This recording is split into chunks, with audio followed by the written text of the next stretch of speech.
And I can tell you with no uncertainty that miracle cures are no laughing matter. I bid you good day, sir. Oh, Mr. Marston, good to see you. How have you been keeping? I'm well, Mr. Mr. West Dickens. Nigel West Dickens of Eastcheap, London, New Waverly, New York, and Armadillo, New Austin. At your service. At my service. At everyone's service. At the service of science, of knowledge, of life. How are your wounds? Much, much better. But then they would be. Would be... I know a cure for all ailments, Mr. Marston. Ah, I'm sure you do. And I'm sure for just $2 an ounce, I could live forever. Oh, but for you, sir, I'd do a bulk discount rate of $1.95 an ounce, as long as you buy 100 ounces or more. That's a lot of immortality. Give it up, old man. That's Mr. West Dickens to you, boy. Give it up, old man. Listen, Marston, I'm broke, but this stuff is good. It works.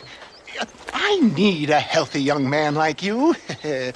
Come along, let's ride over to my newest customer at Ridgewood, and I'll explain while we go. Okay. All right, John, let us make haste for Ridgewood Farm.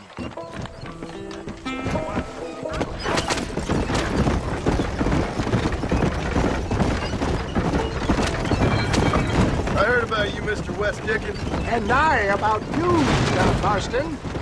Stay on the road! You're going to destroy the merchandise!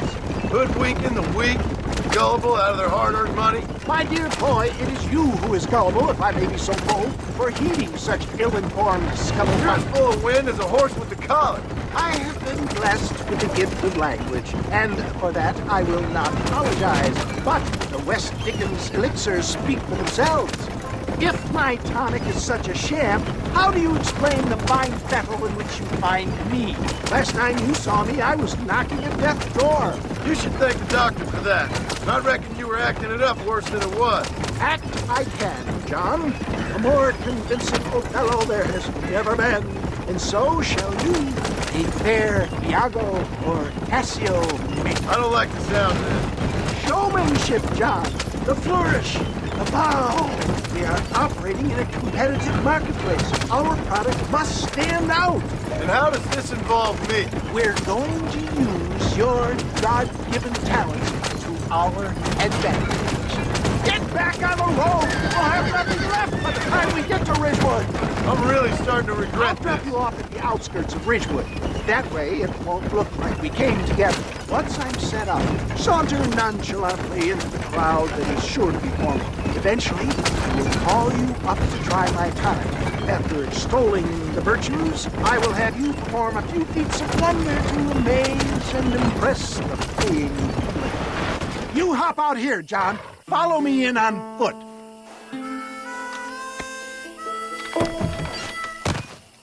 I'll see you there. Be ready to enchant the crowd.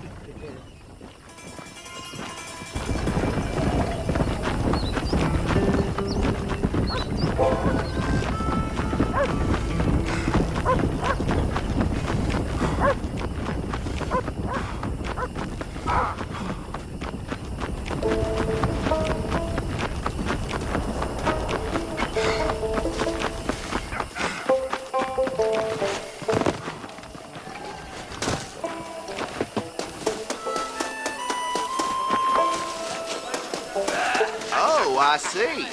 Friends, hard-working souls of Cholla Springs, gather round, gather round.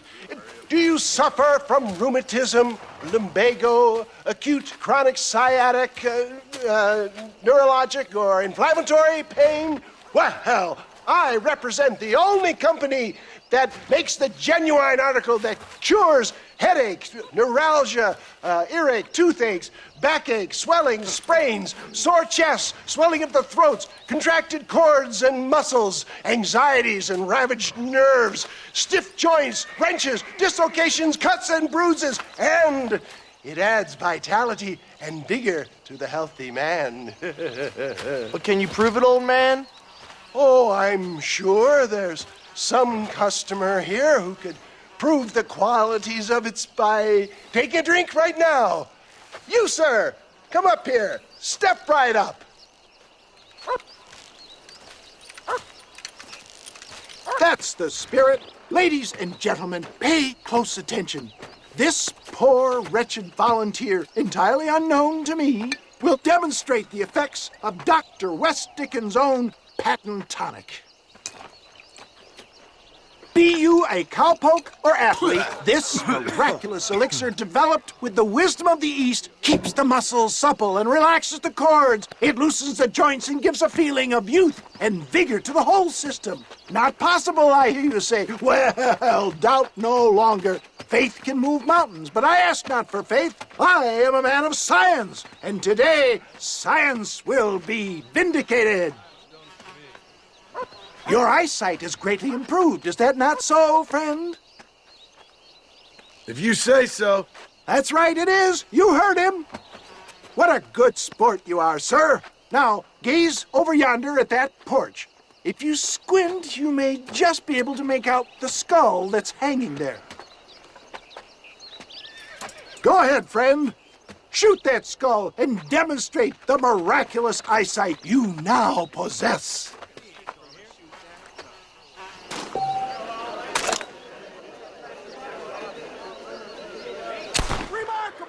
The eyesight of an eagle, granted by imbibing Dr. West Dickens' own patent tonic. Anybody can make that shot. This man is a fraud. If your eye's so damn sharp, why don't you try shooting my hat out of the air? My friends, our test case has been challenged to shoot a gentleman's hat out of the sky above our heads. You can fool these people, but you ain't fooling me. Right. Let's just see how sharp you is with a moving target. Get ready. He's about to throw it.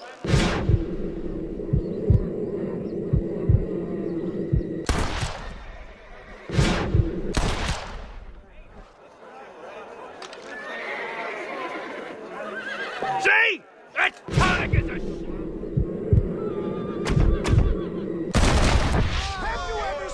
Such an eye. Behold the power of the elixir plucked out of the sky. Hey! Hey! What? You think you can put a hole in a man's hat and just walk away, do you? Hey, it don't work like that around here, mister. Come on! Are you a man or not? A challenge of battle has been offered to our volunteer. Let the battle commence! Hit me then, God damn it! All right, let's finish this. Down.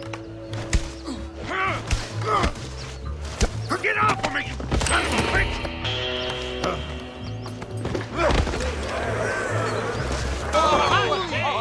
There it is, skeptics and dissenters, irrefutable proof. Do not let this opportunity pass you by. Look, he's over there. Go get him. This ends now. Watch out, he's got a gun. Who the hell do you think you are? You ain't leaving here alive.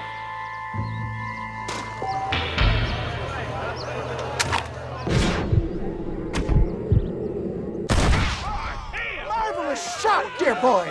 The kind of deadly accuracy that can only be afforded by the West Dickens elixir. Come, I have plenty for all. You'll be fine. Get out of my way. Hey, where are you going? I want a bottle. Get me a bottle, please. One of them, right here. No harm in trying one bottle, I suppose. Well, I think that went kind of well, don't you? I'm just glad that my normal job involves either chasing after cattle or murderers. Not the likes of you, mister. Don't be like that. Now, if you'll excuse me, I'd like to say my goodbyes, head on back to the real world. Wait, sir. I've been thinking about your predicament, and I think I may have an idea. I've been thinking I could be your cunning Odysseus. Beware of the Greeks bearing gifts, sir. Williamson had better beware. We will make them into Trojans. I don't rightly get you. I want you to go and see my old friend Seth. He can come across as a little curious, but I'm sure you two will get on. He's most often found at Coots Chapel. He's very devout. Why see him? Because between him and me, we can get those gates to open for you, and you can walk right in, just like in Homer's great Trojan yarn!